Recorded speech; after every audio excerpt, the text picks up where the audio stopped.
The turkey was still steaming when my father cleared his throat. He loved theatrics, loved holding power in his hands like a trophy.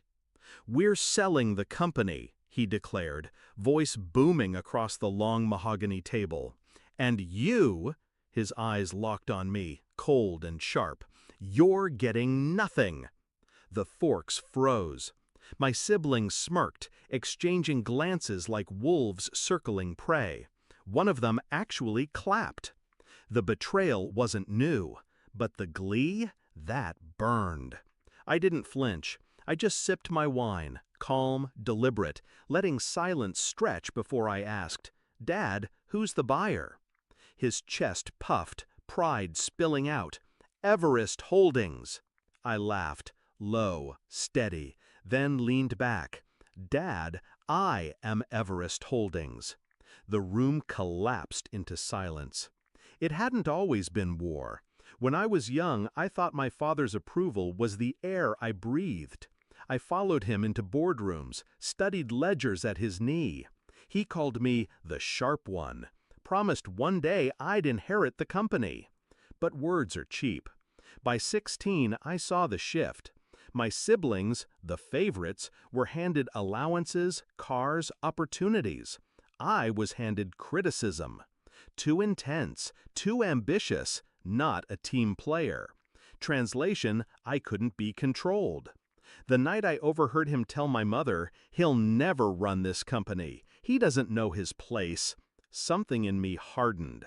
That was the moment love died. I began watching, listening. Patterns emerged. The company wasn't the fortress he pretended it was. Deals were sloppy, records outdated, contracts left cracks wide enough for me to slip through. I started small, internships at rival firms, shadowing mergers, studying acquisitions like scripture. My siblings wasted their summers in Europe. I learned how money moved quietly, how empires were stolen without firing a shot. And I realized something. Revenge doesn't need rage. It needs patience. By 25, I'd built a shell corporation. Anonymous, silent, Everest Holdings. No one knew my name behind it.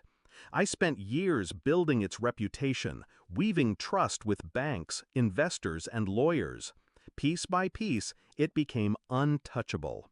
Meanwhile, I waited for my father's arrogance to blind him, waited for the moment he'd sell, certain he was cutting me out.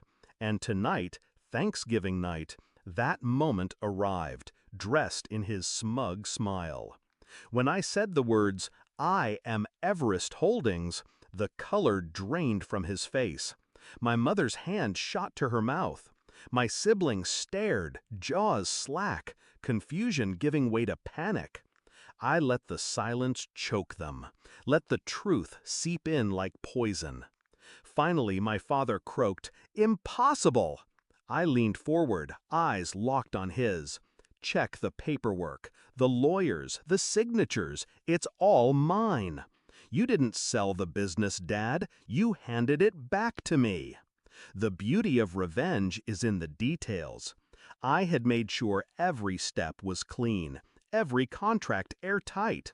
I hadn't just bought the company, I had restructured it.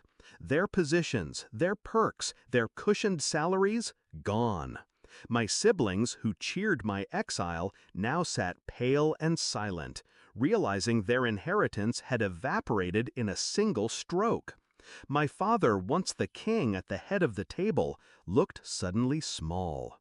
I didn't shout, I didn't gloat, I let them drown in the weight of their own choices. Then, softly, I said, "Do you know why I created Everest?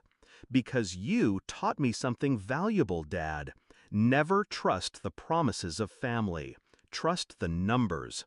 Trust the contracts. They never lie." My mother whispered my name, pleading, but I didn't look at her.